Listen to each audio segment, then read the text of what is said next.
Hello.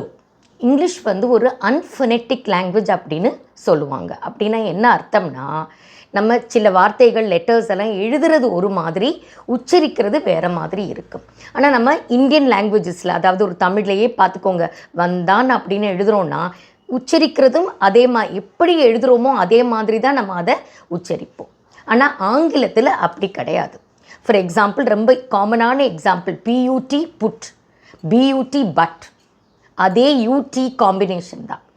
So இன்றைக்கி நம்ம பார்க்க போகிறது என்னென்னா, யூஐ அப்படிங்கிற காம்பினேஷன் வர்ற வார்த்தைகள்.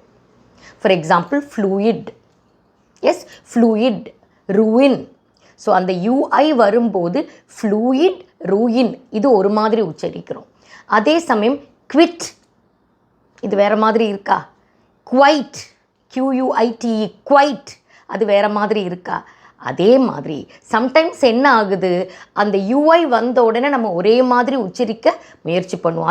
அதனால தான் BRUISC நம்ம மோஸ்ட்லி நிறைய பேர் ப்ரூயிஸ் சொல்லுவாங்க. ஆனால் அது வந்து ப்ரூஸ். அதே மாதிரி க்ரூஸ், இந்த கப்பலில் நம்ம பயணம் போகிறோம்ல, அது வந்து க்ரூஸ். நான் க்ரூஸ் போனேன் அப்படின்னு சொல்லலாம்.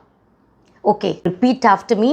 ruin, fluid, but bruise, cruise, circuit, suit, yes, suit, fruit, quit, quiet. So these are the words that we've been discussing today. Thank you.